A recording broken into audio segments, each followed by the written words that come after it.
will commence the festivities. I'd like to welcome everybody. In case you don't know, this is known as the 1916 Committee Lecture Series. We have a monthly lecture at the Cayley Club. It's usually the first Friday of every month, and tonight we're very happy with the lecture we're going to have. But before we get into that, I have a few announcements to make, as always. Tonight, we always have a raffle, so please stop at the table on the way out, buy a couple of tickets. You got a hunch, bet a bunch. The more you put down, the more you pick up. Put something in every bag, and maybe you'll win them all. The purpose of the raffle is to raise funds to play for the music that's downstairs. After the lecture, there's always live music downstairs, and that's how we pay for the musicians. Tonight there's a new musician. He's never played here before, so I hope everyone gives him a listen, and maybe we'll have another regular musician here at our lectures. His name is Tony Gahan.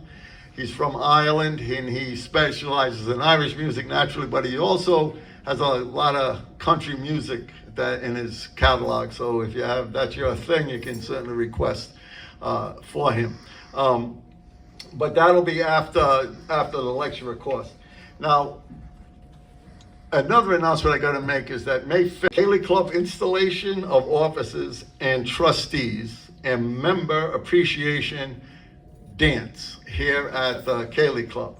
So this is 3 to 7. I'd like to read the flyer so that I don't miss anything. It's May 5th, 3 to 7 p.m. Join us for a festive afternoon as we welcome new and old members, install Cayley Club offices and trustees, and celebrate another great year at the club. It's free to members who have paid their dues. Non-members pay $10.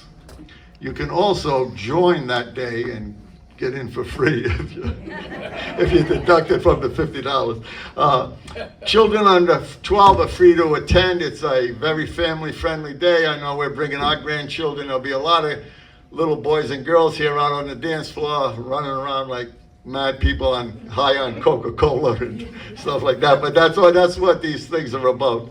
There'll be a hot and cold buffet from the club's kitchen prepared by Pat Harrington and Glenn O'Gara. We're hoping for donations of Irish bread, brown bread, and desserts.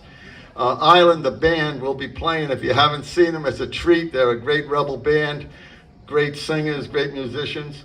And you can ask downstairs if there's still seats available, which I'll be very surprised if anybody ever said no, you can't come.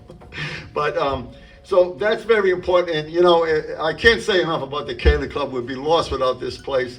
It is a real important clog in the Irish cultural community here, especially on this side of the bay. And we have to support this thing. The current board and trustees have revived this in a way that we were very afraid during COVID that we'd never be able to reopen again. But people put their heads together, and it's on an upward swing, and we have to keep it that way. So try to come by on Sunday if you can. The 1916 committee, we have regular meetings and events besides these lectures, and the next meeting we have is on Thursday at Patrick's Pub.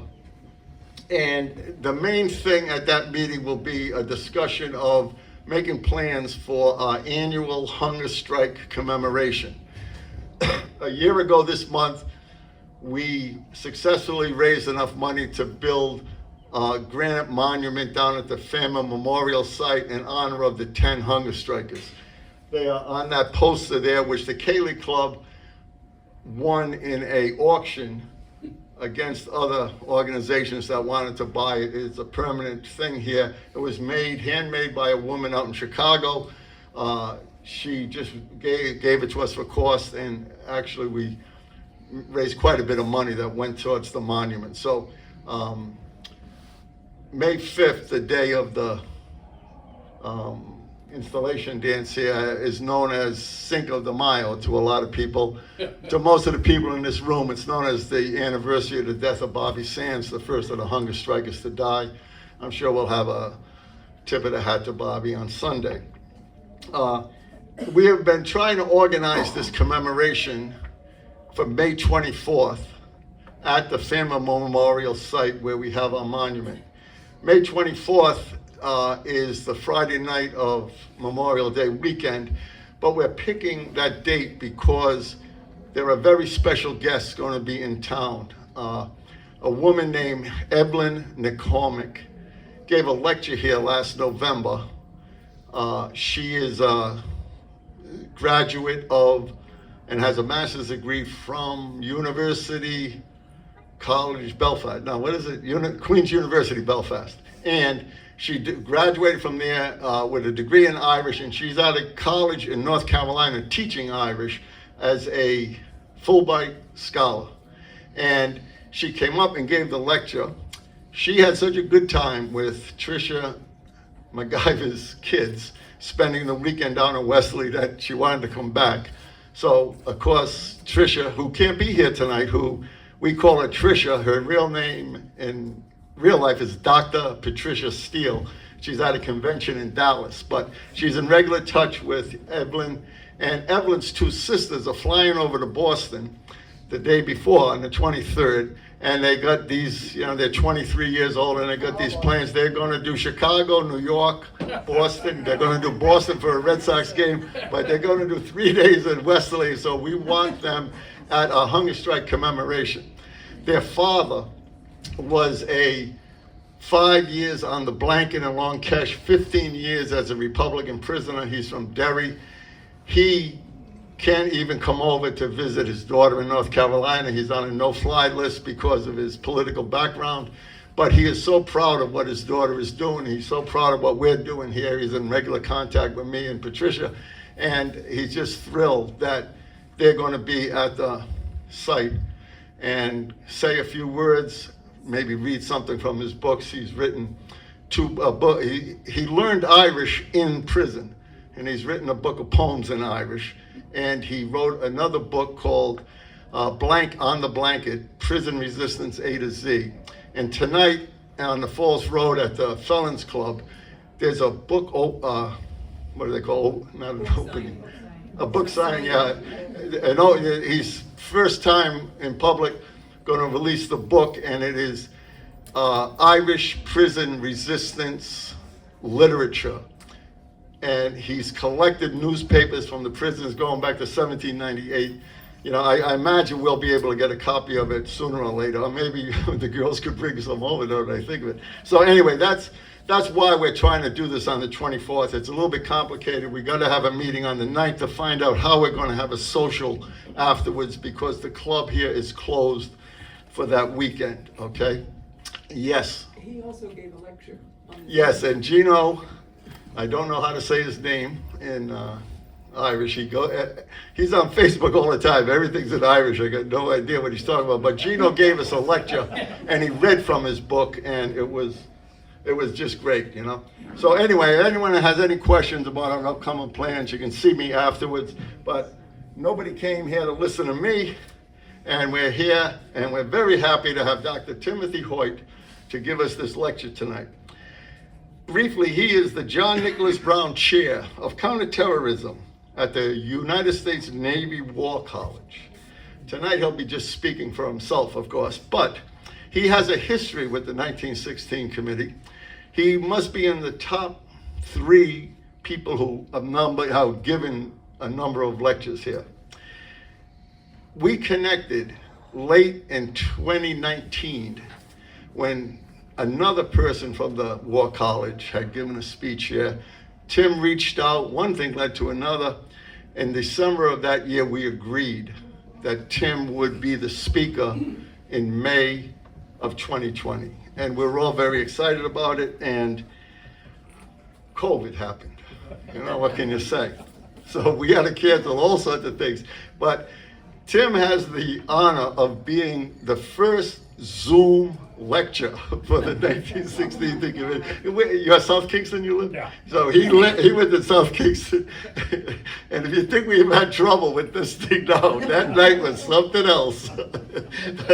But anyway, and it worked out. It was the title of that presentation was Stirring the Ashes, Irish America and the Irish Revolution. So there's a link to this.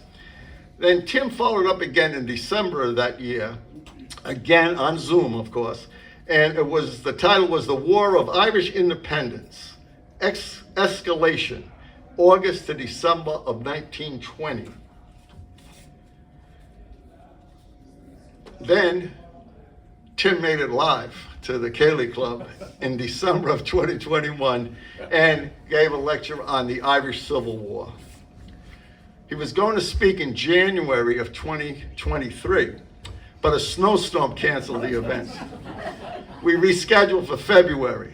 In February, the city of Cranston put a parking ban that night. We had to cancel it again. In March, Tim was back and told us all about the Anglo-Irish Treaty, which still hasn't been totally understood, and which ended the War of Independence. After that, I thought we'd never see him again. but here he is, and you're going to love this fabulous speaker, full of information and everything like that.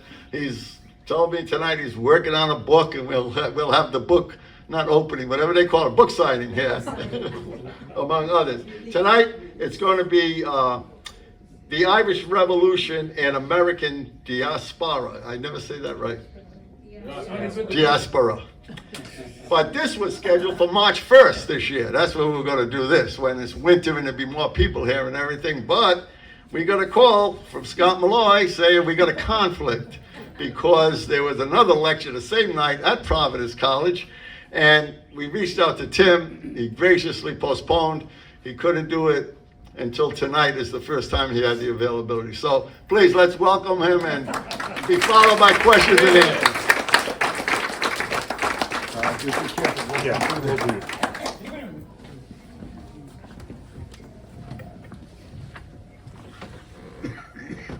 Well, after that introduction, I should point out that the exits are there and there. Should the building burst into flames, low-flying aircraft, you know what I'm talking about.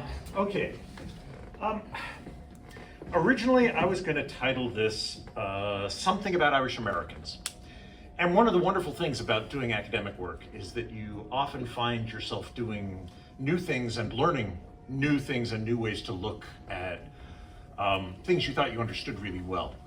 And that's going to be part of the sort of the subtext of this lecture. It's looking at the role of Irish Americans and Irish citizens in America during the Irish Revolution from 1900 to 1924.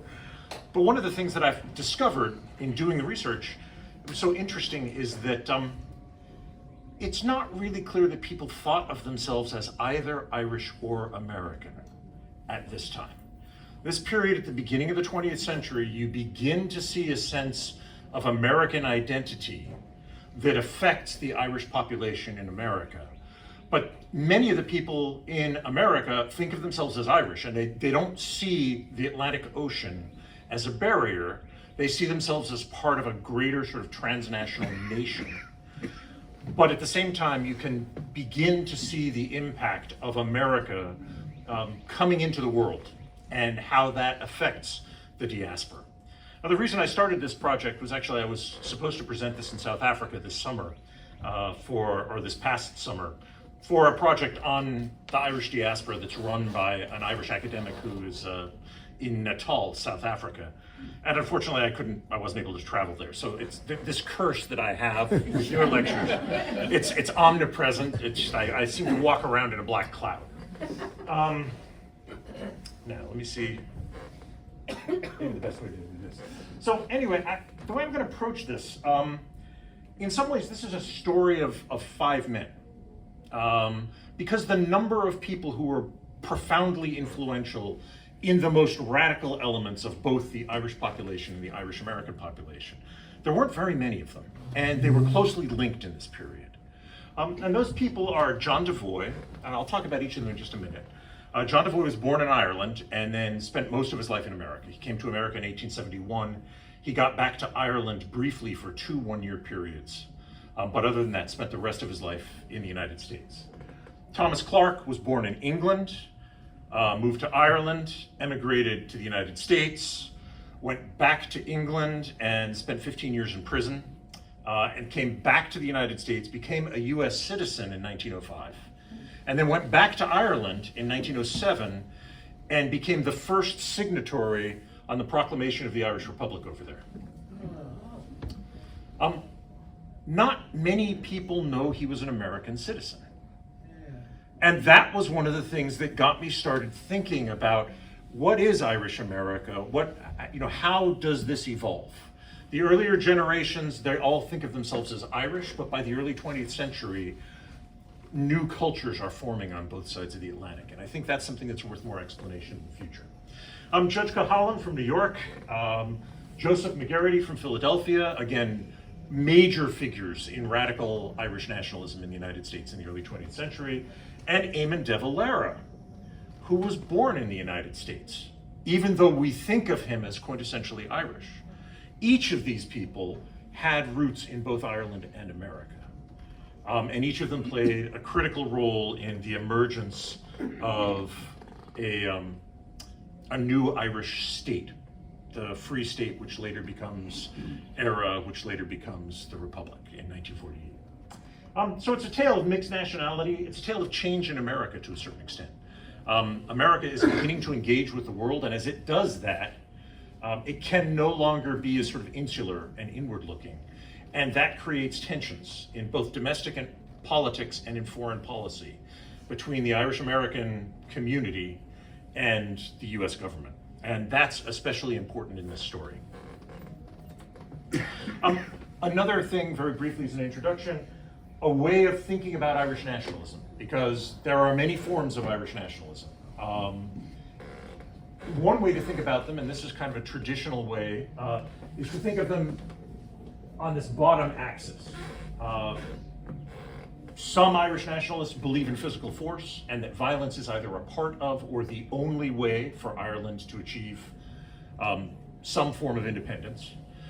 Other people believe it can be done through constitutional means, right? That it can be worked through the political process. And we see this in the debate even recently over the Good Friday Agreement and Brexit, right? Will Irish unity come as a result of Brexit? Really good question. Will it be the kind of Irish unity that advocates of physical force republicanism would agree with? Not necessarily. And we see that debate playing out today in Ireland, in the UK, and even in America. The other axis here is between reformist and separatist.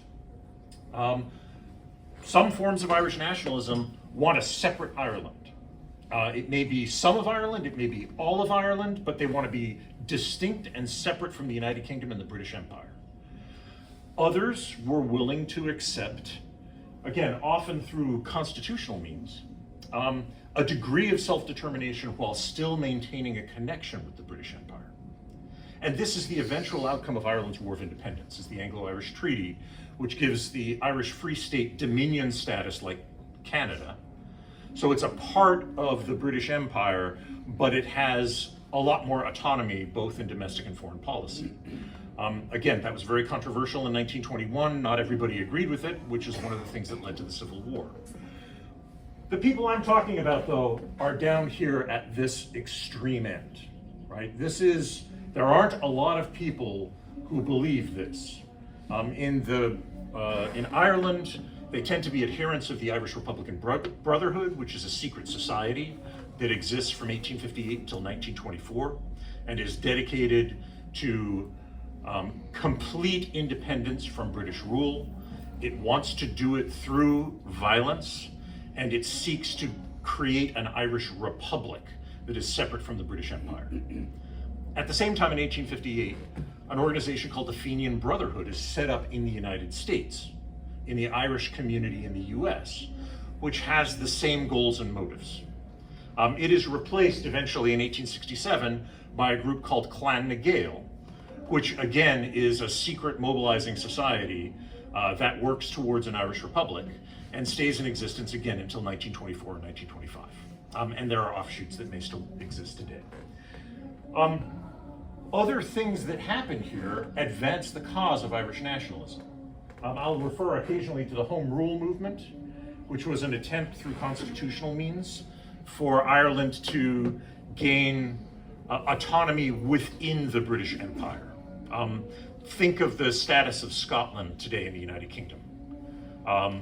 This was much more radical in the late 19th century than it is today, but that's really what we're talking about. And that could arguably be achieved through constitutional means. If you get enough people elected to parliament, if you make the right political alliances, you don't have to resort to violence, and you can get some form of autonomy.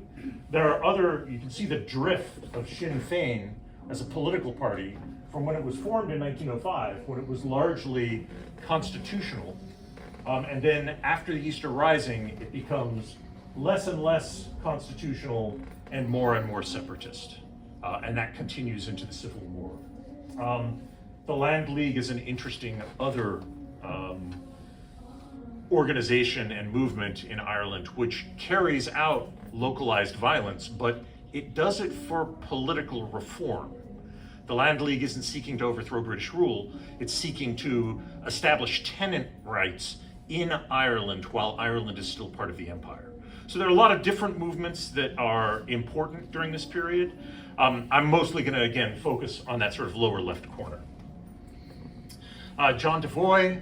Devoy is born in Kildare in 1842. He joins the Irish Republican Brotherhood in 1861, and then in order to gain military training so that he can support their revolutionary efforts, he joins the French Foreign Legion.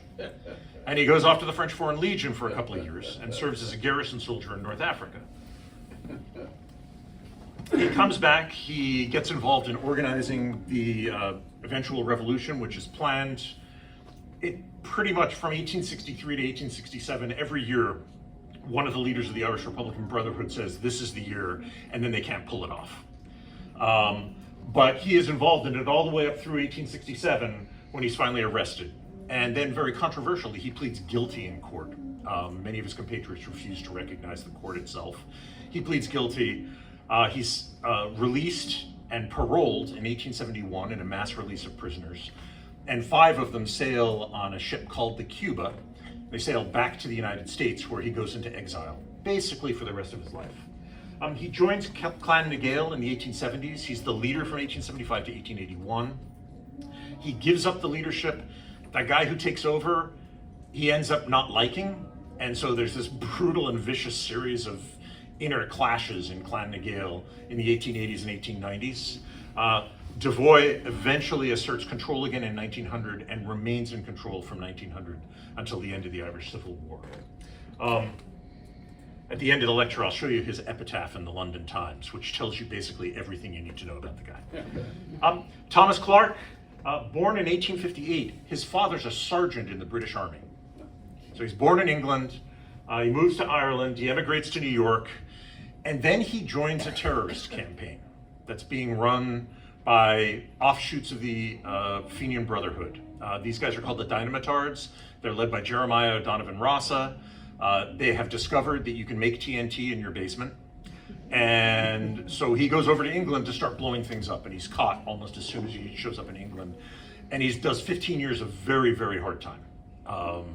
His book, Annals of a Prison Life, is still very, very moving sense of what Elizabethan or Victorian justice was like for the Irish. In any event, in 1898, he's released. He goes back to live in Ireland for a couple of years, and then he emigrates back to New York, where he gets married, and he hooks up with John Devoy. And he becomes the editor of John Devoy's newspaper, which is the major radical output to Irish throughout America. And so he and Devoy work closely for 5 or 6 years. He becomes a US citizen, and then finally, because his wife is ill and also because he wants to work for the revolution in Ireland, he returns to Ireland in 1907. And in 1908, the IRB picks him up, and he becomes first one of the Supreme Council, and then one of the executive, the leaders of the Irish Republican Brotherhood. And under his leadership, the Irish Republican Brotherhood becomes much more active. and much more effective. Daniel Cohalan is the next generation of Irish in America. He's born in America. In his 20s, he goes to law school. He becomes a very effective lawyer, and by 1911, he becomes a state judge in the a judge in the New York State Supreme Court. So he has become as kind of mainstream as an Irish person can in the United States. I mean, he has reached a position of real influence and real elite status. This was not easy for people in the previous generation to do. But by the early 1900s, Irish have assimilated into the American population through a couple of generations and are more upwardly mobile than they were when they originally came here, where they had the signs that said blacks and Irish need not apply for work, right? So he's access to an elite world, and this is important because he also is a radical. He's a member of Clan na Gael. He's a member of their leadership team from about 1900. So he is the contact between very radical political views and support for violence and a much broader mainstream Irish elite in America that previous radicals had not been able to access. And that's an important part of the story because it plays out in the 1910s. One thing about Cohalan is that he really didn't like Woodrow Wilson. And when I say really didn't like Woodrow Wilson, I mean loathed, hated, vitriolic, opposed him at every opportunity. Now, Cohalan was a big player first in New York State Democratic politics, and then later in National Democratic Party politics. So when he's going head to head against Wilson, who wins the nomination for the presidency in 1912, and then is running again in 1916, Cohalan's personal views affect the ability of his organization, Clan na Gael, to influence American policy. Because when he speaks, Wilson doesn't listen. Joe McGarity, another from this sort of next generation, born in 1872, emigrates to the US in 1892, makes a lot of money in the liquor and hotel business. And he makes fortunes and then loses them and makes them and loses them. Again, a man who commits his life to the Irish Republic. Up until his death in 1940, he is a man who supports violence, supports complete separatism, and supports groups that use violence. He's also, again, a key member of Clan na Gael in this period from 1900 to 1921 or so. And then you see divisions in the clan and divisions in American domestic politics that are reflecting things that are going on in Ireland. McGarity splits and goes a different way than John Devoy and Cohalan do. And that's an important part of understanding sort of the end of this story. He tried to mediate between the two factions in Ireland. He actually went to Ireland in early 1922 and sat down with Michael Collins and De Valera and tried to find ways to compromise. But ultimately he continues to support the IRA. He supports the anti-treaty forces in the Civil War, which lose. And then he continues to support Republican causes until his death. And last but not least, Eamon De Valera, who we tend not to think of as a radical extremist because he spent so much time being the political status quo in Ireland. But it took him a while to get there. And he starts off as a math and physics professor. Then he joins Irish nationalist organizations like the Gaelic League. And from there, he joins in 1913 the Irish Volunteers, which is an organization that's formed to support the Home Rule movement as Ireland begins to split violently on Home Rule. In probably sometime in 1914 or 1915, he joins the Irish Republican Brotherhood. And all of his stories about how he joined and the conditions under which he joined, it's pretty clear from all of his biographies, each of which is a little bit different, that this is a part of his past that he wants to walk away from. But the fact was, he did join the Irish Republican Brotherhood for a while, and after the Easter Rising, he left.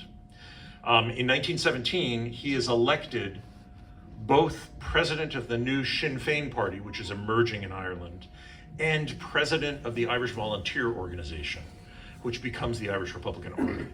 So he's a man with immense influence, with strong political skills that he demonstrates later in life.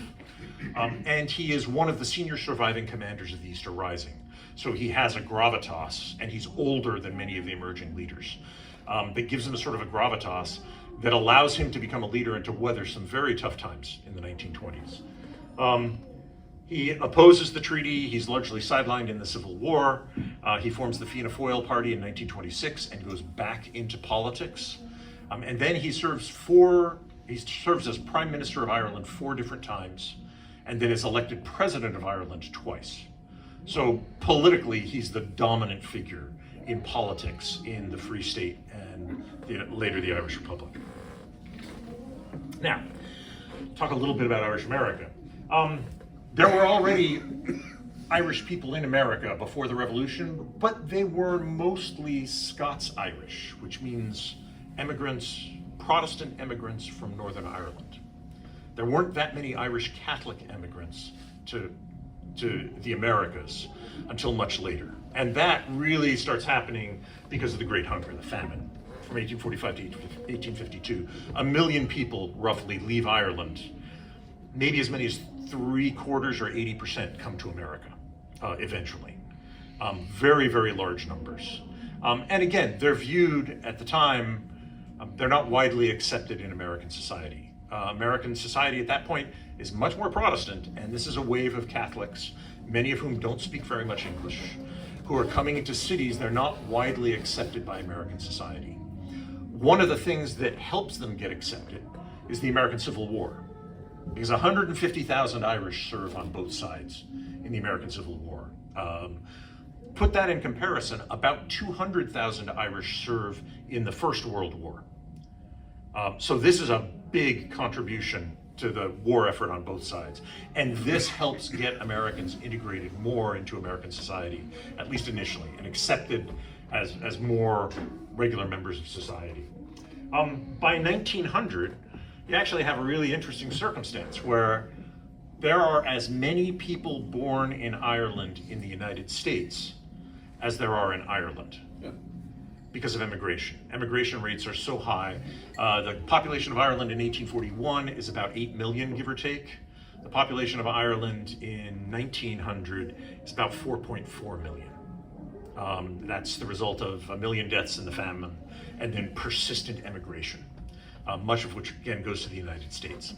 Maybe 20 million people out of a United States population of 110 million in 1900. Maybe as many as 20 million people have Irish blood. And so this is a potentially extremely powerful political bloc if it can be organized. 20% of the population, it's a large number of voters. And in a democracy, that can have a lot of weight. We also see during the Irish Revolution itself, although I'm talking mostly about sort of radical elements, Irish America really steps up during the War of Independence. You have congressional resolutions supporting self-determination that go through Congress. They're non-binding, but they're still resolutions. They go through Congress because of Irish American congressmen and senators. You have investigatory bodies that are set up privately.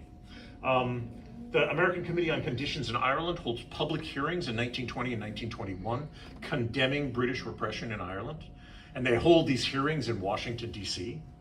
The American Committee for Relief in Ireland raises $5 million in a year in order to provide humanitarian aid to Ireland and replace lost businesses and destroyed towns. So Irish America as a group, even without radical leadership, steps up in big ways and reaches back to the homeland. These connections are very real.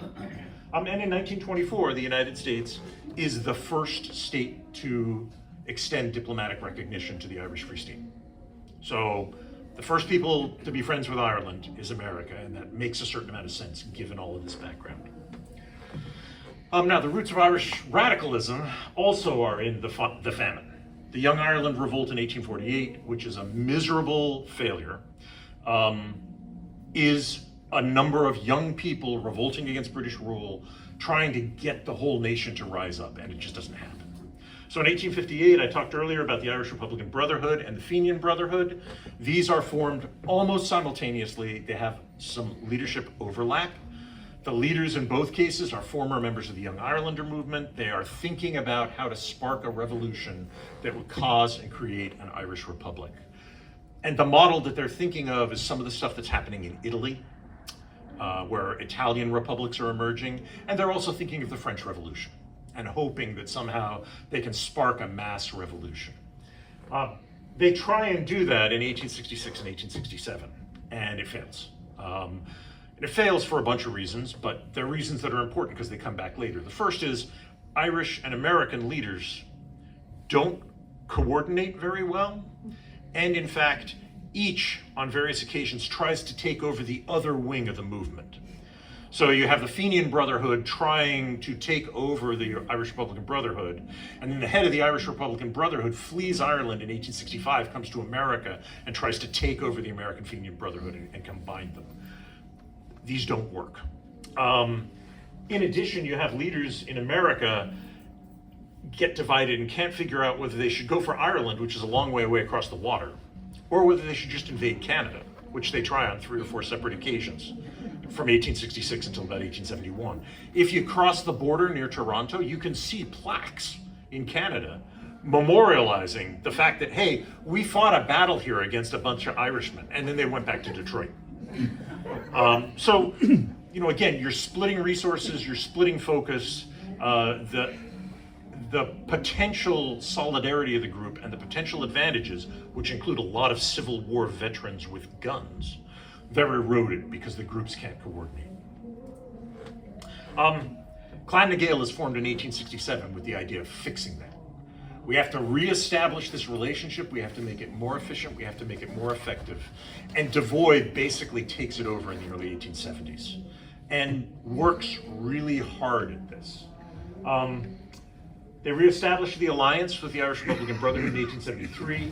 Then they organized this spectacular rescue at the time. It doesn't sound like much now, but they hire a steamship that sails from America to Perth, Australia, to rescue a couple of dozen prisoners who have been exiled there for a decade. And they come back and they bring them back and they're chased by the Royal Navy. It's all very exciting. There should be a movie about this. But they come back to America and then they're, this is a spectacular sort of public relations, bonanza for Clan na Gael and a real embarrassment to the British Empire, which is exactly what they were trying to do. You also have both the Irish Republican Brotherhood and Clan na Gael start trying to work with new constitutional political movements, the Home Rule movement especially, but also the Land League, because these are movements that they're hoping they can infiltrate and manipulate to gain support in Ireland and to leverage to gain support in America. Because the Land League is about getting land rights for Irishmen who are renting under arduous conditions.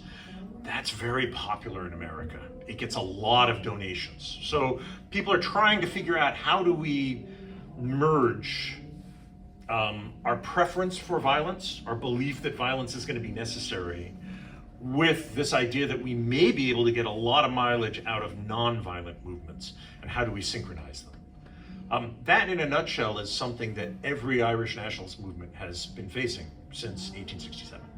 Right? How do you coordinate and combine? How do you, if you are thinking about using violence, how do you find ways not to alienate people who don't want to see violence used? Right? Those are fundamental questions, and they're very hard. And both Devoy and the IRB leadership are trying to figure them out. But what ends up happening is that each ends up stepping on each other's toes. And in this case, it's really the Americans' fault. Devoy comes to Ireland, and he kind of tries to take over the IRB. He wanders all around Ireland, which is funny because he's on parole. He should get arrested.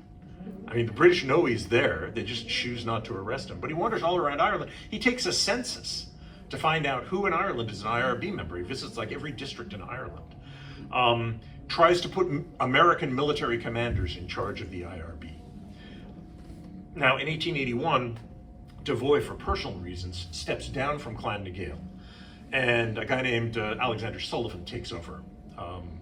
And Sullivan then starts to do even sneakier, some might say sleazier stuff. There is a bombing campaign already, but he hijacks the bombing campaign and begins actively supporting people coming from America going to England and Ireland to bomb and kill. And the Irish Republican Brotherhood says, wait a minute, you're not supposed to operate on our turf, right? You are violating a sort of an unwritten pact that we have. You got mad at us when we tried to do stuff in your country. You shouldn't be doing this stuff in our country without notifying us. And Sullivan says, oh no, we're not. We have nothing to do with it. And it comes out pretty quickly that yes, Clan na Gael is deeply involved in this. That breaks relations between the Irish and the American movements. And then it causes a collapse of the American movement because John Devoy comes back out of retirement and says, this is unacceptable, this guy's corrupt, he's squandering money, he's taking resources and putting them into his political campaign. All of these things were true, by the way. He even murders a supporter of Devoy in Chicago in 1889. So this gets really bloody, and the American side of the movement pretty much collapses in the 1890s. It really is, it's been embarrassed, it's been humiliated, it's been infiltrated by British intelligence. Clan na Gael basically sort of almost fades into memory. However, things start to change in America in the early 1900s. Another generation comes in. The population is increasingly affluent, and while it's assimilated, it still has strong ties to Ireland, and it is easy to mobilize Americans to support some form of Irish self-determination. Radicalism is a bit muted, but you have the formation of the United Irish League of America and the New Irish World newspaper. These they reach out to Irish communities all over America, and they're very mainstream, and they start supporting the Irish Parliamentary Party in Ireland, which after 1905 begins to push for another home rule bill in Ireland. And Irish America sort of jumps in hard behind home rule as, okay, this isn't violent. This is a constitutional way to get Irish self-determination. It'll work through the British legal and political system, and we will provide funds for it. And they sent a lot of funds. About $500,000 over a 10-year period. And this is back when $100,000 was really a lot of money. I know it's not now, but Devoy and Clan na Gael were this very minority secret group. Devoy and Clark and a few others, and they have their newspaper, which is radical and affects people. But what they're trying to do now is sort of sneak into the coattails of the United Irish League of America and find ways to tap into this Irish sentiment and radicalize it and use it for their own purposes. And they're actually pretty successful at doing that in the early 1900s. You start by funding speaking tours, because the United Irish League is funding speaking tours. And so Devoy just kind of books a few, and the people that he books tours for are a much more radical, they're not members of the Irish Parliamentary Party. They're guys like James Connolly, Ireland's most famous socialist and union leader. John McBride, who led an Irish brigade fighting for the Boers against the British in the Boer War. And eventually Bulmer Hobson, who is one of my favorite characters of this period, very understudied. He's a Quaker who believes in physical force republicanism. So, you know, these are interesting people to bring in and to then have go around the country on speaking tours. And Devoy's able to do this. He doesn't have a lot of resources, but he's able to do this every couple of years, bring in somebody, and that allows him to make contacts in Ireland, and it allows him to shop Irish ideas that are emerging in Ireland around the broader Irish American community and begin to get more support. And it's quite effective. Again, he makes contacts in elite Irish American circles through Judge Cohalan. I mean, that's just a huge window of sort of, you know, these are your normal moderate people. If you want to get access to them, having a judge throwing social parties and fundraising events and things like that is a good way to contact a group of elites and sources of wealth that the much more lower class Fenian Brotherhood had never had access to before. So this is an important window. And then Clark returns to Ireland and becomes the link between the Irish Republican Brotherhood and Clan na Gael, because he's a member of both. He served Devoy, and now he's back in Ireland, and he just becomes this sort of rock in Dublin that Devoy can work with. And in the process, they discover two other guys who spend a lot of time shuttling back and forth between Ireland and America. One is Diarmuid Lynch, and the other is Patrick McCartan. And both of these guys end up at various points either being on the leadership team of Clan na Gael or the leadership team of the Irish Republican Brotherhood or other leading organizations in both countries. So they are truly kind of transnational figures. Here are some of the faces. Clark here. This is Patrick McCartan, who is a doctor from Tyrone. Hobson up here in the funny hat, and then Dennis McCulloch, who is also a youngster from Belfast. They become important leaders in the IRB. Sean McDiarmid, one of the signatories of the proclamation, and Diarmuid Lynch over here on the far side. From 1910 to 1914, Irish nationalism in America gradually begins to radicalize. And this is at least in part because expectations in the United States are that home rule is going to work. The British are going to make this happen because if you do a count of members of Parliament, there are as many members of the Liberal Party, which is in power, as there are of the Conservative Party, and then there are about 80 Irish Parliamentary Party members. So when home rule comes up, it has a majority vote in Parliament, which means it will become law. And Irish Americans look at this and they say, hey, this is good. This is a good thing. This is a step towards Irish freedom, and it's going to be done constitutionally, and we have faith in the British system. In the same way that we have faith in our system, democracies, parliamentary systems, majority rules, this is going to work. So people invest in this, and they invest in it not only financially, but they invest in it emotionally. They believe that sometime in the near future, they're going to see a big change for their homeland, and that's important. In the meantime, Clan na Gael gets into politics. They do a lobbying effort in the Senate, and they prevent the Root-Bryce Arbitration Treaty, which basically would have said if the US and the UK have some differences, we'll bring in an arbitrator and hash them out. That's too much cooperation for Clan na Gael. They never want to see the United Kingdom and the United States working together. They want to keep as much distance and separation as possible, so they get their supporters in the Senate to vote this down. And it's really a modest piece of legislation, but at the same time, it gives an idea of some of the emotions that are floating around and can be tapped into. Cahalan opposes Woodrow Wilson for the Democratic nomination, but Wilson gets it and becomes president in 1912. And then in 1914, the Home Rule Bill is about to be signed, and it almost starts a civil war in Ireland. Unionists who don't want to leave the United Kingdom form the Ulster Volunteer Force, which is a private militia that numbers as many as 100,000 people.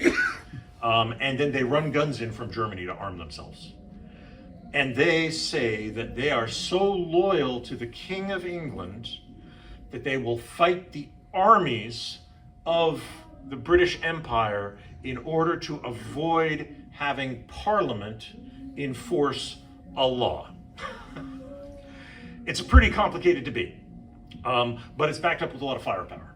And on July 1st, 1914, the Imperial General Staff sends a note to the British cabinet that basically says, look, things in Ireland could really go south. We could have like 250,000 armed men fighting one another and a civil war. And if that happens, all of the forces of the British Army in the United Kingdom will be necessary to stop the fighting and suppress it. Now that's July 1st, 1914.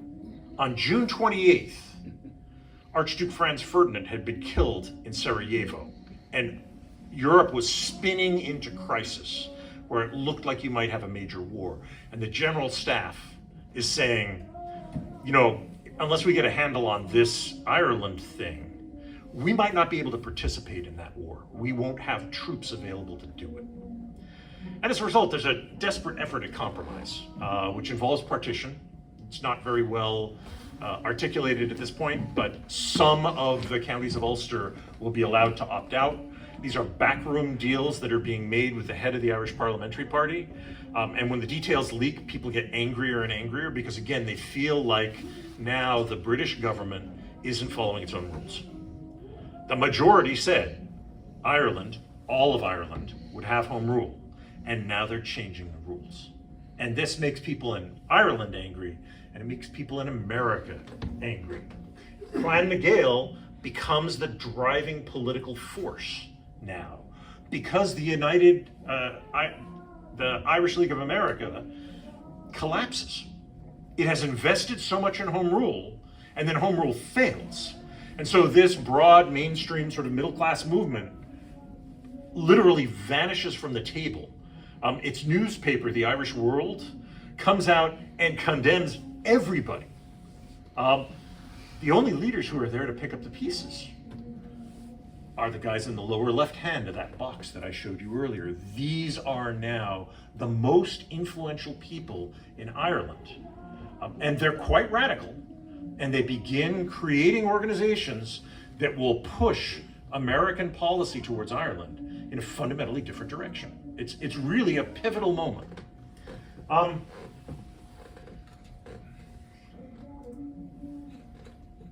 War, August 1st, 1914. The war begins. Now at this point, a guy named Roger Casement is visiting John Devoy. Casement later becomes the contact point between the Irish, Clan na Gael, and the German government.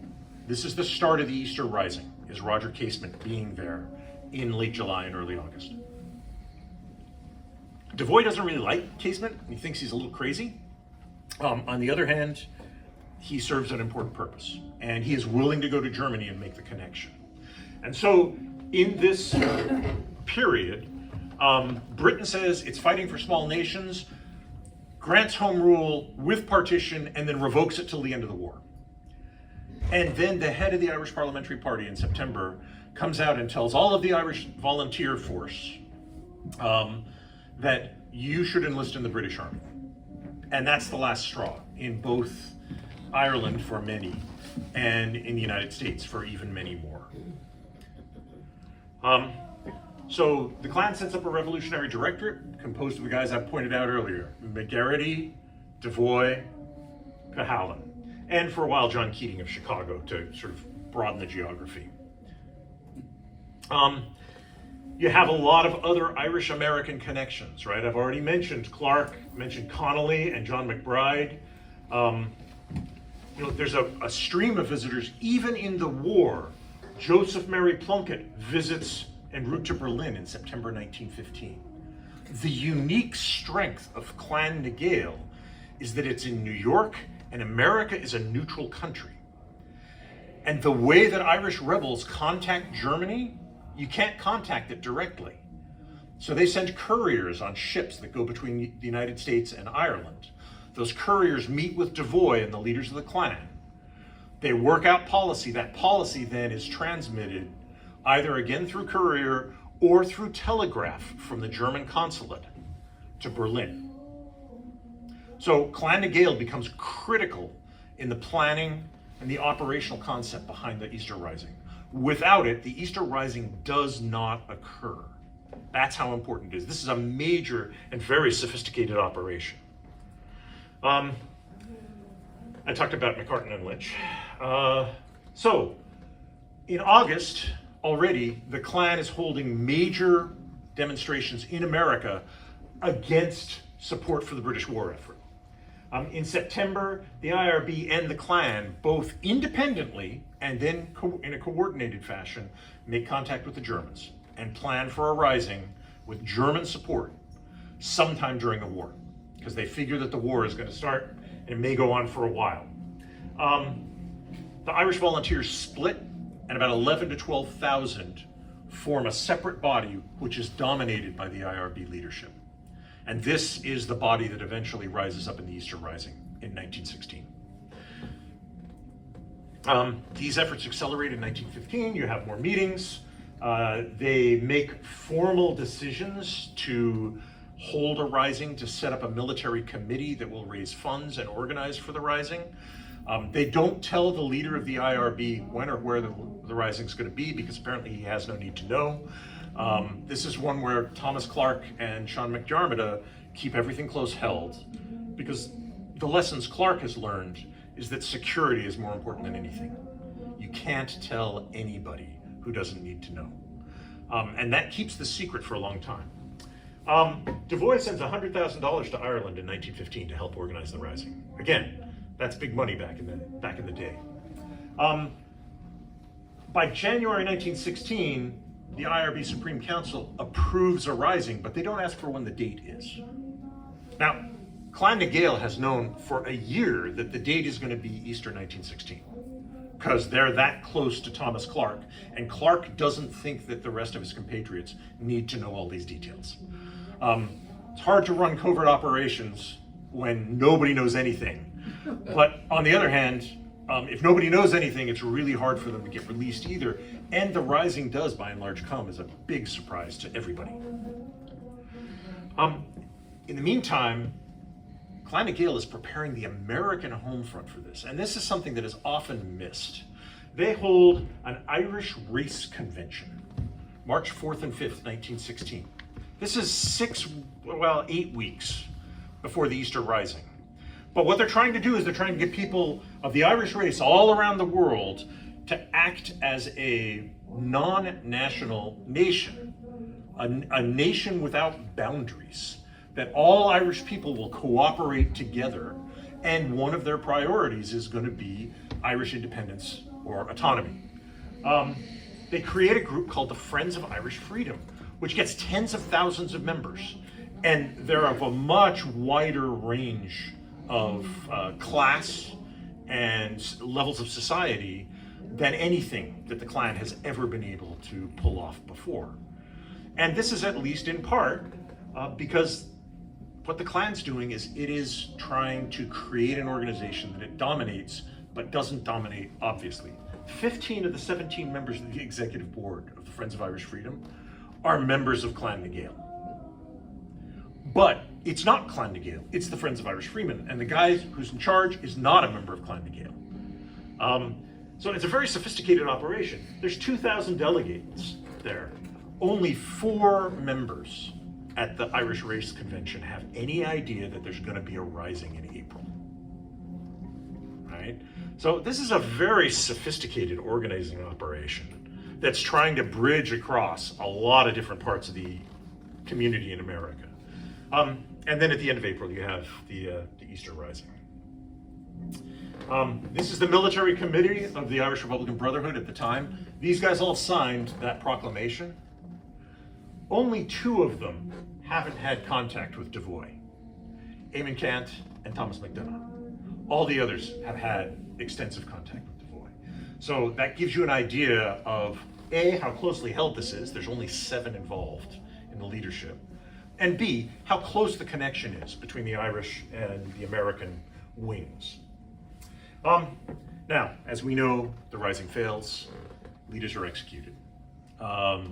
Today, by the way, is the 108th anniversary of the execution of Clark and Pierce, and I believe McDonough. This is the 108th anniversary of the evening wedding of Joseph Mary Plunkett and Grace Gifford. And Plunkett was then executed the next morning.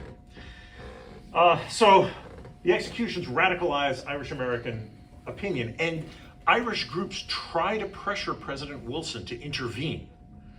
They try and get him to intervene and ask clemency for Roger Casement, who is being tried in a different process. He's not one of those executed in Dublin. He's taken to London and he's tried for treason in London. They try and get Wilson to intervene on Casement's behalf to stop the execution. He refuses. But there's some evidence that the State Department did intervene on behalf of Diarmaid Lynch, who I pointed out earlier, who is a dual national, who was on the execution list in Dublin, and he was an American citizen. So there's some evidence that they sent out feelers to the British government at the same time that the British government was starting to think maybe it's counterproductive to continue the executions. But there may have been American involvement in that. Cuchulainn is loud. He organizes the Friends of Irish Freedom. He opposes Wilson again. Wilson wins the presidential nomination for the Democratic Party, which is problematic. But it looks as though in 1917 now, the Friends of Irish Freedom are going to be significantly radicalized by everything that has happened. And that means a lot of pressure, potentially, on the second Wilson administration. Because it's not just Irish pressure on the American administration, it's also the Irish have been working with the German American population to set up demonstrations. So you have people who are opposed to Britain who are organizing politically in ways that might be meaningful. And Wilson is worried about this. And so the card he plays is the patriot card. And he says, above all things, I'm an American citizen. I neither seek the favor nor fear the displeasure of that small alien element amongst us which puts loyalty to any foreign power before loyalty to the United States. And he then starts talking about a concept of dehyphenation. He says, there aren't any Irish Americans, there are only Americans. There aren't any German Americans, there are only Americans. If you're not an American, then you're German or you're Irish, but that means you're not an American. And this plays very strongly, at least initially, to the non-Irish and German parts of the population, obviously, but it also begins to carry some weight in the Irish American population as well. America joins the war in April 1917, and it joins the war as an ally of Great Britain. And this derails everything that the Klan and the Friends of Irish Freedom are working for.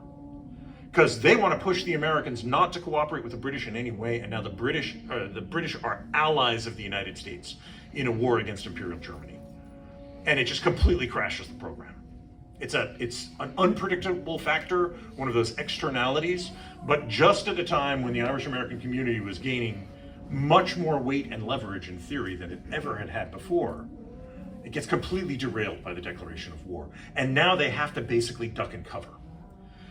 The United States has been surveilling Clan na Gael, Devoy, and others for years. And in fact, they have a whole lot of records that they had scooped up from German diplomats that implicate Devoy, Cahalan, and others in the Easter Rising. And in fact, Devoy, Cahalan, and others don't deny their role in the Easter Rising. They say, America was not at war with Germany at that time. We were supporting the Irish. That's our people.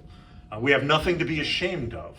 But at the same time, then people start making noises about maybe these people are disloyal because they worked with the Germans. So it's Teddy Roosevelt. Right? There are hints of a treason charge against McGarity. There are rumors that they're going to arrest Devoy and Cahalan. And everybody has to kind of huddle up and keep their head low for the duration of the war. This begins to crack that unity that Devoy had worked so hard to create and has sort of fallen into their lap with the 1916 Rising. Because the Friends of Irish Freedom is this big, powerful, organized group, and now it can't function.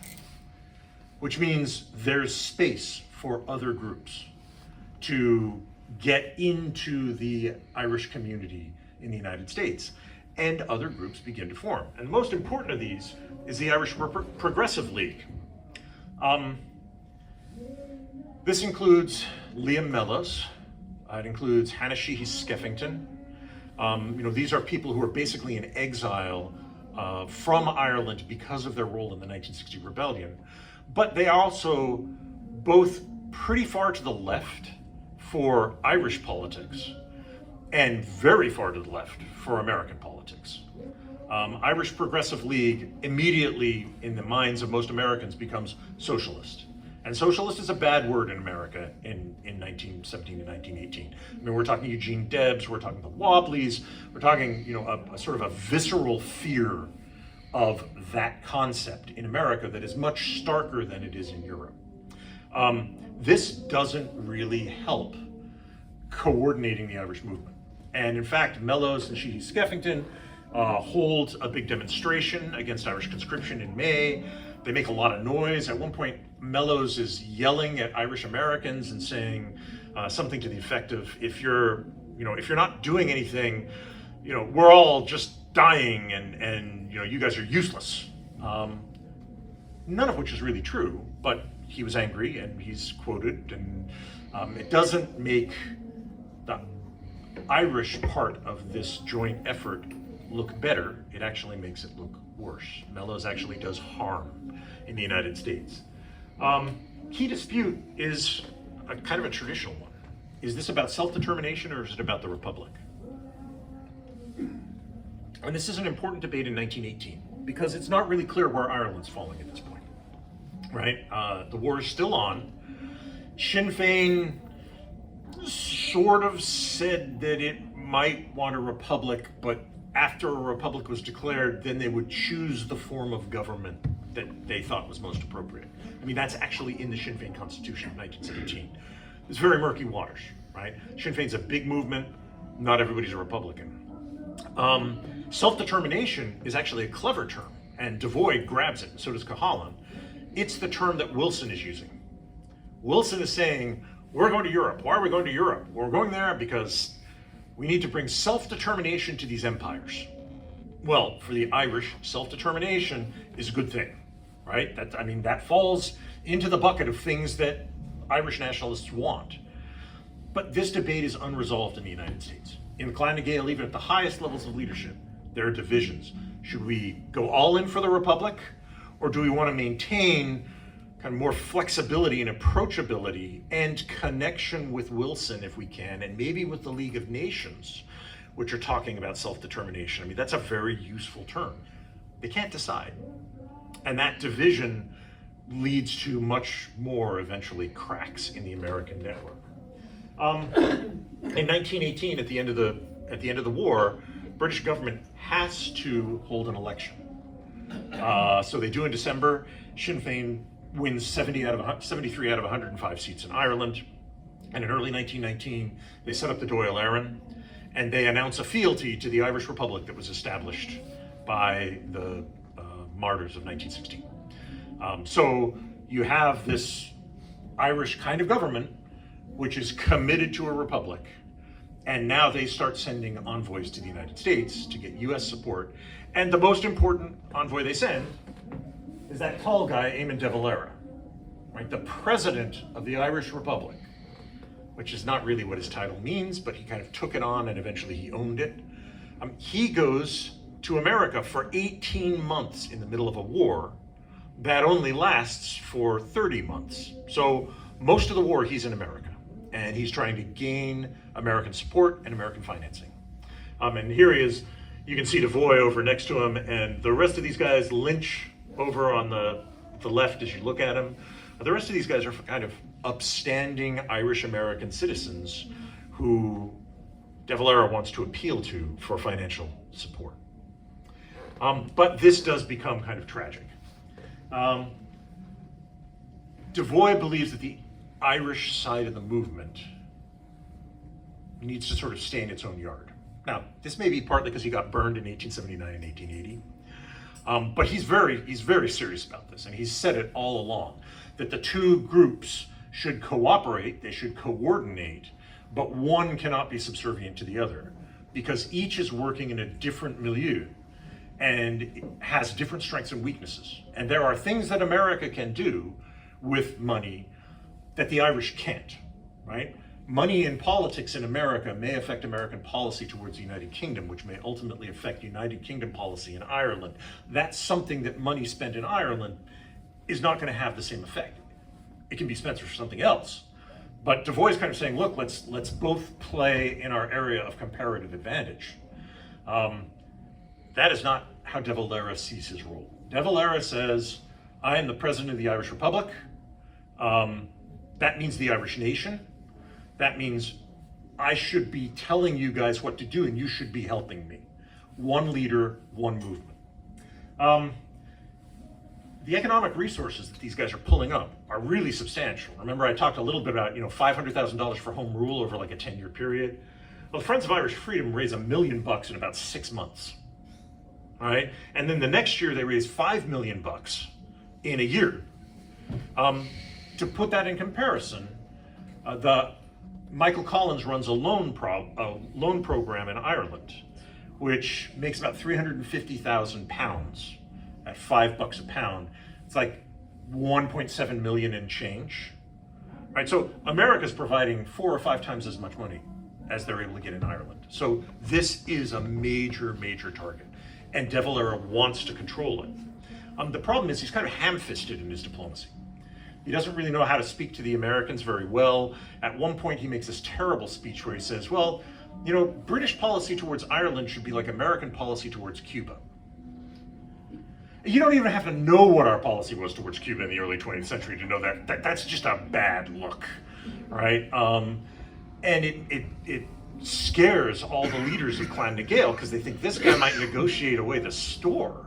I mean, we don't know, you know, do we want Ireland to look like Cuba, which at the time doesn't have its own armed forces? It's pretty much under American hegemony, you know, with a puppet ruler. It's just not a good look. And De Valera doesn't know his audience well enough to know what to say and what not to say. So by late 1919, you're seeing this Devoy faction and a De Valera faction emerging in the Friends of Irish Freedom. So this once big unified movement, it's now starting to split. And that becomes a real problem in 1920.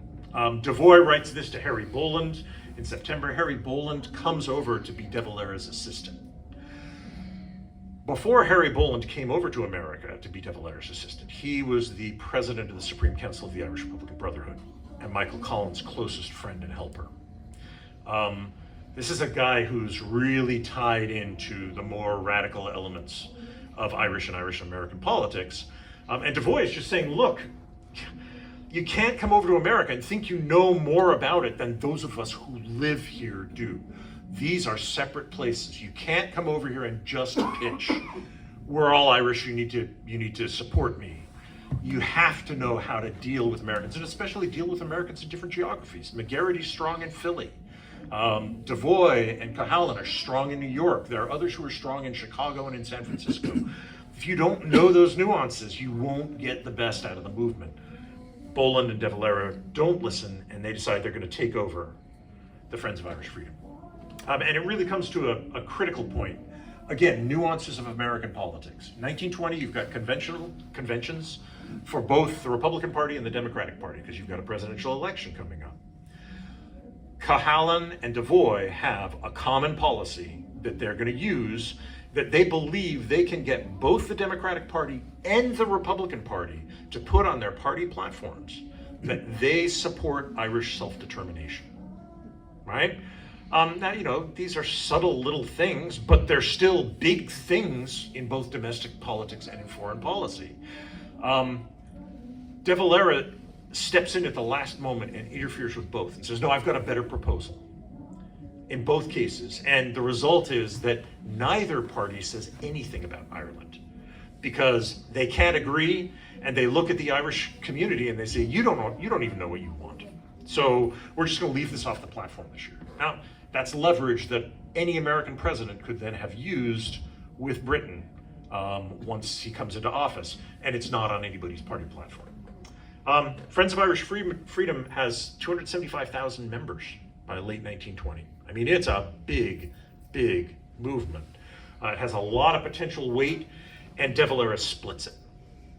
And he splits it in an interesting way. The first is that Harry Boland breaks off the relationship between the Irish Republican Brotherhood and Clan na Gael and the Friends of Irish Freedom. Which means a whole lot of radicals are like, well, which way do I go? And then De Valera forms a new group called the American Association for the Restoration of the Irish Republic. What that means, though, is that you've got a lot of flux. You had a solid movement with 275,000 people in it. Now a bunch of them are going to the other group, and the other group has to organize itself up from the grassroots. It ends up at one point having almost 700,000 members, at least on paper. I mean, again, these are big organizations, but organizing takes time. And in that period between December 1920 and the truce in July 1921, a lot is going on, and the Clan na Gael and other American radical organizations aren't having a lot of influence on it. There's more influence from independent constitutional groups. Again, these investigating commissions, humanitarian aid, other groups that are not controlled by the Clan na Gael or any of its leadership. This leads you to a truce, which most Americans look at like most in Ireland, actually, and they say, oh, we pretty much won, right? British quit. They stopped, right? That's good, isn't it? Because things were getting pretty dicey in Ireland in June and July. Then they negotiate for a treaty. When the treaty gets passed, and Michael Collins is one of those who signs the treaty, negotiates and then signs the treaty, people are like, well, you know, maybe this isn't such a bad thing, right? It gets Dominion status. It's like, you know, being like Canada is pretty independent. And it gets self-determination for, you know, 26 out of the 32 counties. And there's a border commission. You know, there's a lot here that looks like, you know, this is a good step towards self-determination and eventual independence. Big division on this in Ireland, right? Fairly big division on it in the United States as well. But the Klan supports the treaty, ultimately. And one of the reasons the Klan supports the treaty is because Devoy has a really good working relationship with Collins. And the other is that by this point, he just hates De Valera. He just hates him. And for the rest of his life, he blames De Valera for, like, basically everything. It becomes intensely personal. On the other side, McGarity says, no, this treaty, this is not a republic. Therefore, I cannot support it. I will support people who want a republic, which divides, again, the leadership of Clan na Gael very deeply in ways that are never, they can never recover from. That leads to civil war eventually. McGarity supports the anti-treaty side of the Civil War. Friends of Irish Freedom basically implodes, drops to 20,000 members, and just isn't really a revolutionary big mass organization anymore. It eventually actually provides a lot of support for the Irish sweepstakes and some other things that happened in the 1920s and 1930s. But as a political organization, it no longer carries the potential weight that it once did. The American Association for the Restoration of the Irish Republic collapses within like months, and just it flatlines. So you've got a civil war. Americans don't really know which side to root for. Generally, the Irish or the public tends to say, well, there's sort of an Irish government, and then there are people fighting against the Irish government, so shouldn't we support the government? And that tends to be the way that both the American government and the American public begin leaning in the Civil War. Now, there's a brief blip when there are executions in December 1922.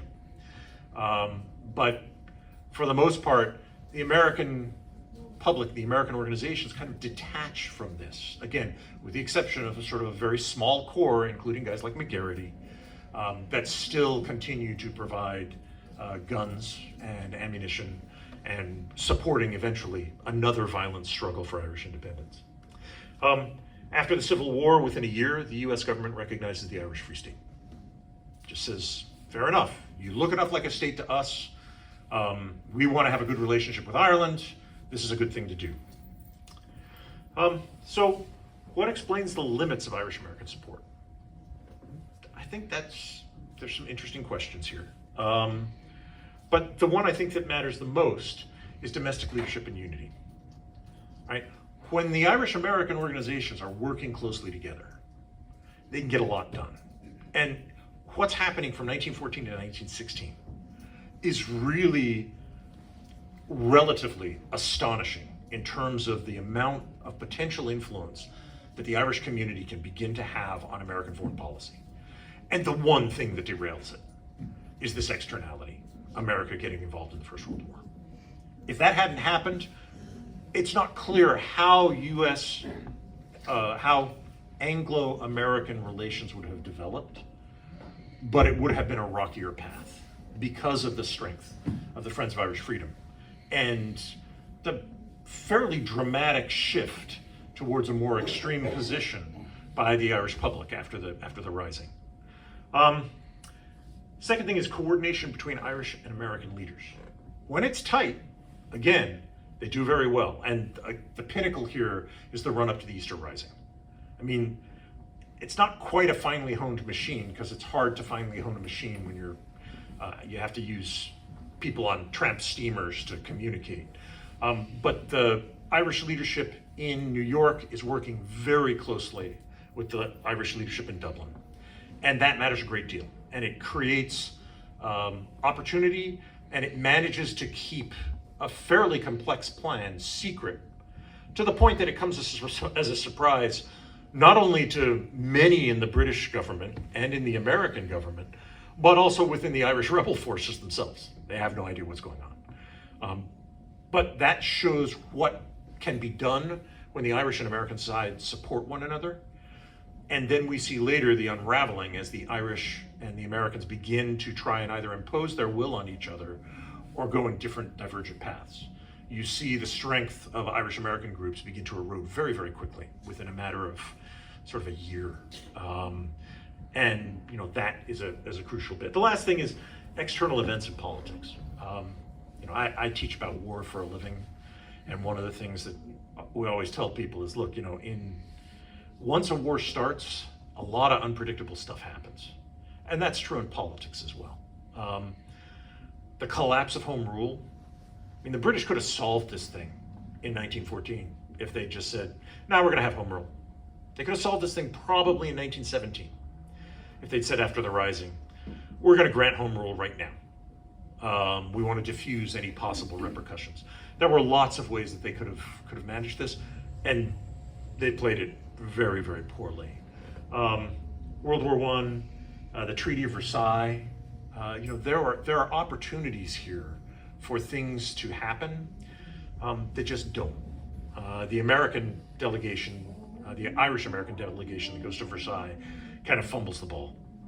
Which is too bad, because Sinn Féin really wanted to make something happen at Versailles. And last but not least, unfortunately, the treaty then leads to civil war. And there's not probably much that can be done about that. There was probably going to be a civil war. Didn't have to look the way that it did in practice. But there were people who were devoted enough to the Republic that they would not accept the treaty or something like that. And there was probably going to be a fight. The way it panned out, however, still there were elements of choice that were denied there.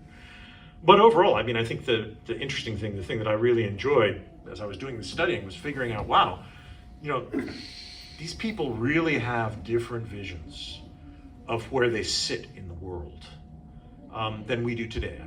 I think a lot of us consider ourselves Irish Americans, but we really lean pretty hard on the American side.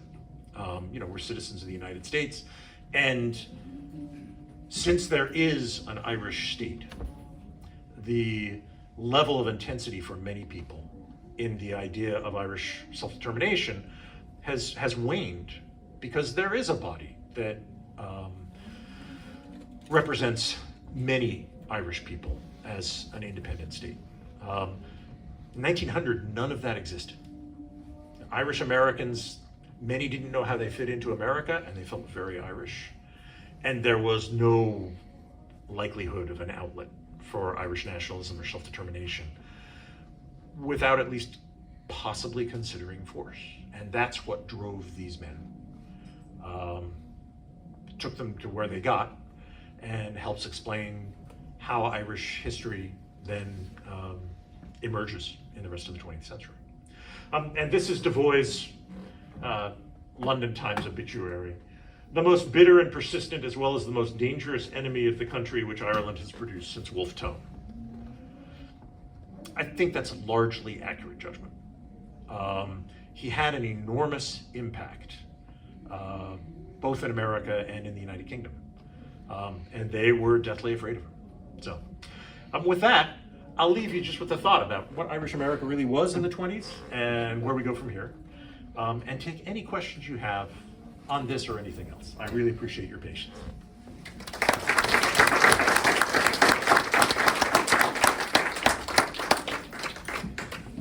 Please.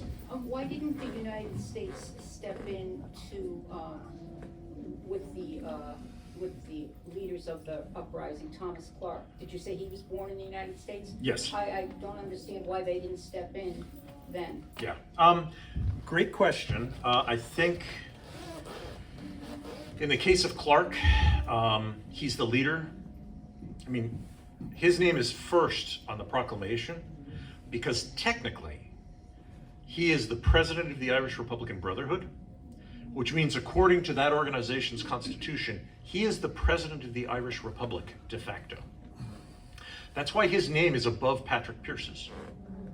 It's not only respect that people gave him because of his age and his experience, but it's also because literally within the organization that so many of them were part of, this secret organization, Clark was literally the leader. He was the president. That's why the British shot him first, him and Pierce. You get the leaders first. I don't think the U.S. government had the opportunity to intervene because we're talking, literally days, April 30th to May 3rd. There have always been rumors that the U.S. government intervened on the part of De Valera, because De Valera, again, born in the United States. It's still not clear if they did or not. But the fact that the British Foreign Office knew that he was born in the United States may have been one of the reasons that they stayed their hand with De Valera and ended the executions before it got to him. Again, Diarmuid Lynch, who was a member of the IRB Supreme Council, is also on death row and is an American citizen. And as I pointed out earlier, there seems to be a little bit more evidence that the State Department might have given a minor nudge on him, perhaps responding to the fact that they didn't do anything about Clark. But it is, I just find it fascinating that all these guys are, I had spent so much time thinking of them as Irish leaders, and so many of them are also American. And it's an interesting, for me, that's a big reveal, an interesting idea. So, other questions? I just Please. want just a general comment. I'm always amazed at the complexity of any history, whether it's a nation, whether it's a movement, whatever. When you look at Irish history, my God, I'm ready to go out the door now. It's like one damn thing after the other. How the hell do you follow it all? And I once tried to teach this, and it's like, my God, the poor kids would be scratching their head, and it was hard to even explain to them what was going on from my perspective. But you did a great job tying that all together. Not an easy task. Well, I will put in a plug. I know many of you travel to Ireland. If you have not, go to Kilmainham Jail. In terms of giving you in a couple of hours a pretty good perspective on what was happening in this time, the Kilmainham exhibits are terrific. They're really first rate. So first rate now that apparently you have to reserve a time slot. Oh, yeah. Yeah, but I would highly encourage you, because I think that is, if you want to try and get a bunch of this in a nutshell, that's a great exhibit that lays a lot of this out really well. So I never got past the Book of Kells. Well, the other thing is the Michael Collins Barracks, just north of the river, also has some really good exhibits there on the Irish military, both during the Empire and then during the Revolution. And it's really cool because it's an old Irish military, old imperial military barracks. So, if you want to see what it was like to live in the British Army in the 19th century, that's a great place to look at as well. Ma'am? Slightly off base, but Oh, you no. mentioned it. Was there any significant connection between the Scotch-Irish immigrants and their descendants and the rise of the Ku Klux Klan? Yes, and I confess I'm treading on a little bit of uncertain ground here. The Klan in the immediate post-Civil War period is really Confederate veterans. And they come from a bunch of different ethnic groups, but some of them include sort of the Scots-Irish who live up in the wilds of North Carolina, and various other groups. Where it might get more interesting, and I'm on very thin ground here, so I'm sort of speculating. The Klan has a big rebirth in the 19-teens, around the time a lot of this is happening. That Klan is very anti-Catholic. Really anti-Catholic. For them, it's not just about African Americans, it's about Italian Americans, it's about some Irish Americans, it's about Latinos, it's a whole different beast. And it actually spreads very rapidly as a force for a period of probably a decade. The headquarters of the Klan in 1925 is Cincinnati, Ohio. We're not talking about a deep South phenomenon anymore. So there you might be getting interesting combinations of people a couple generations removed, of course, Scots-Irish, or Episcopalians, because they're omnipresent in America. I just don't know how much of a driving force they are, or how much they're just a part of the American population that's responding to something that at the time was pretty popular. The anti-Catholicism, though, is a big deal, right? We don't remember this. Al Smith in 1928 is the first Catholic to run for president. And he's defeated at least in part because one of the questions that's asked of him, kind of this Woodrow Wilson question, well, are you an American or are you loyal to the Pope? And he gets buried. And when John F. Kennedy ran for president in 1960, one of the first things he did was he came out and he gave a speech where he said, I am a Catholic, I have a certain allegiance to the Pope, but I am an American first and foremost. And as president of the United States, I will govern as an American citizen, blah, blah, blah. You know, he literally had to cover that track preemptively, because otherwise it would have been used against him.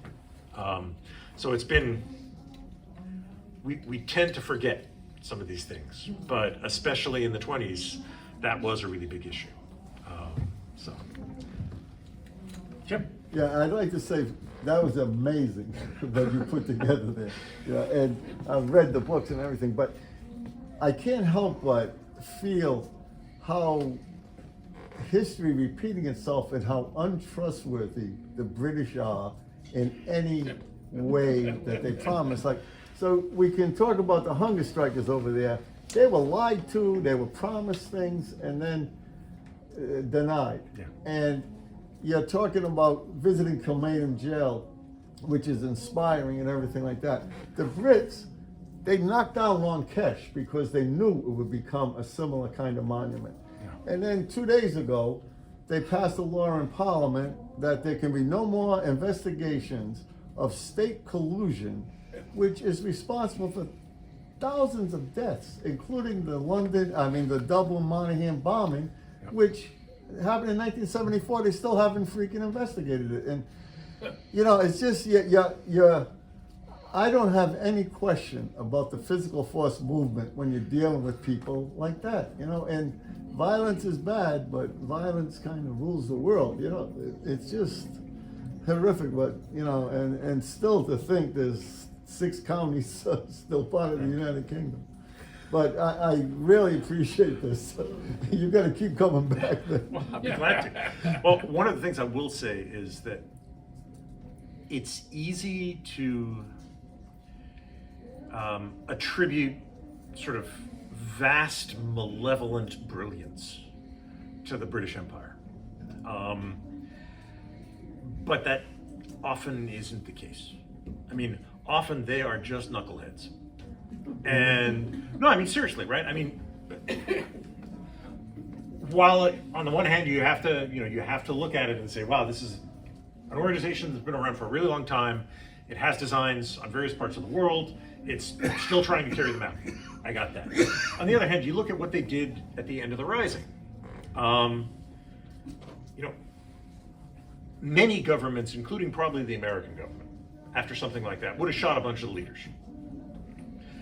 But they wouldn't have done it 2 or 3 a day over the course of a couple of weeks, right? In order to pretend to carry out the facade of a military court, right? They had taken them out and shot them and then said, okay, this is over, right? British government couldn't do that. They knuckleheaded, right? The government in 1920,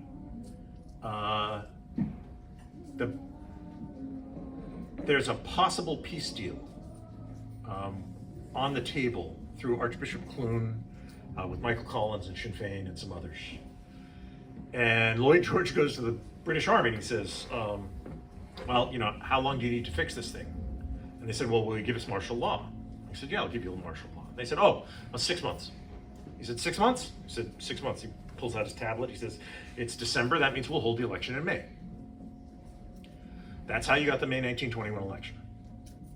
The problem is, none of the guys who were talking about martial law in the cabinet had ever participated in martial law. None of them knew what it was. None of them had ever tried to carry it out. There was one guy, Lord Milner, who was in the Boer War at the very end, right? concentration camps? Anyone? That's what martial law was. None of these guys knew it. And General McCready is sending them notes. He's saying, are you serious? Is this really what you want to do? I mean, we may be shooting hundreds of people a week. And nobody in the British government thought, hey, maybe that would be a bad idea. Maybe we should just take the negotiation. Let's see, if they want to come to the table, let's see what we can get from them. So 6, 7 more months of war. 750 dead. Untold economic damage to Ireland. And then you have the bitterness of the ongoing conflict, right? Just for a stupid bureaucratic mistake. So, yeah, sometimes they're really wicked smart. Sometimes they're dumb as rocks. And you can say this about almost any government. I'm afraid to say the American government has made some mistakes too. We won't go into that while I'm on the record. I do think though, we were joking about this earlier, I don't understand what's going on in British politics now. I have no clue. But Brexit probably did more than anybody since Michael Collins to promote Irish unity. So maybe that's something to look forward to.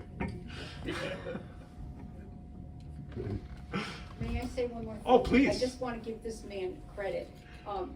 Roger Casement, who was Sir Roger Casement. Yes. Who was a great hero for injustice in Yes. Africa and all the other places where England was, where they were butchering the people, cutting their hands off if they didn't do their quota. And he really brought a lot forward, and he was a hero in England, and they made him a knight. Yeah. And then when this happened, it was such a horrific embarrassment, plus he was homosexual, that I believe that they pulled him into England and they were just gonna make sure nothing was gonna happen where he wouldn't be put to death. Because Yeah. he was a knight, and then he was, Well, no, I would agree with your interpretation. I mean, I think absolutely he was rewarded for his work in the Belgian Congo, which, if you know nothing about it, the Belgian Empire in the Congo was the most horrific in Africa, which is like a really low bar. Because almost all African colonization was horrific, and the Belgians were by far the worst. It was run as a personal fiefdom for the king. And Casement went and exposed all that, and was knighted as a result of it. And he chose in 1914, looking at what was happening with home rule, looking at the war that was coming, he chose a very different path, and he joined the Irish Volunteers, became a leading figure in the Volunteers. He went to America and had a series of proposals for what to do, and one of those things was, maybe we should work with the Germans and try and use this as a chance to gain our independence. And Klein and Gale seized on it, and that's the beginnings of the Rising. Casement's part in it is sort of mocked for what happened later, but it was important. He had the idea, and that idea was, became reality. Sir. I am curious about what your thoughts are about Irish neutrality in the Second World War. Well, first off, it did not come as a surprise to the British or the Americans. Everybody pretty much assumed Ireland would be neutral. I confess I'm torn.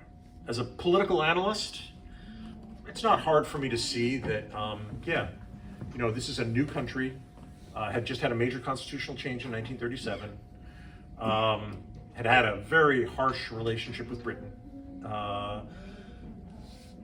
Independence was a sign of, neutrality was a sign of sovereignty. And De Valera and Ireland may really have needed that. That's just a political analyst. As somebody who had parents who fought in the war,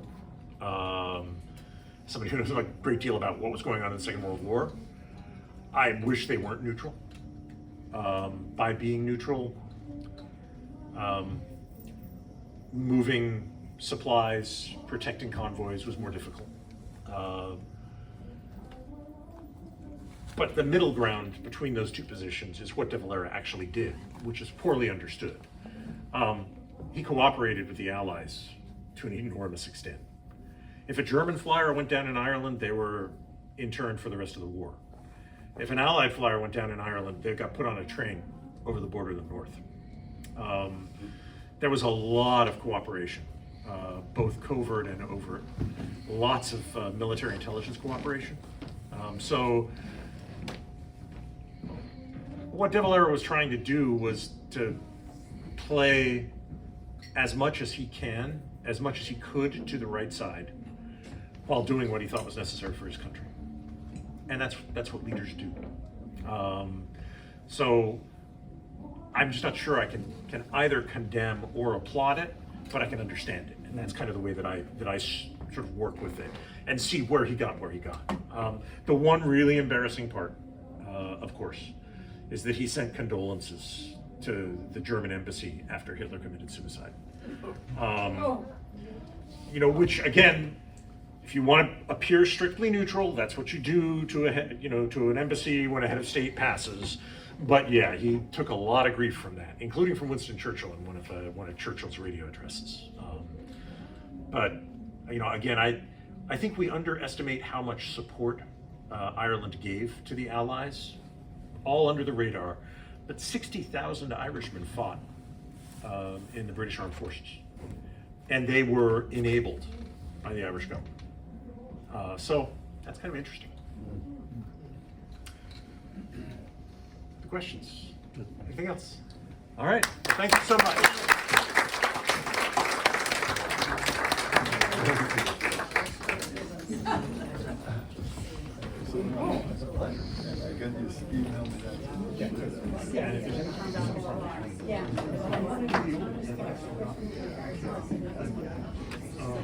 You're on YouTube. You'll be on YouTube next week. I'll send you the links. Yeah. All right. All right, downstairs there's music.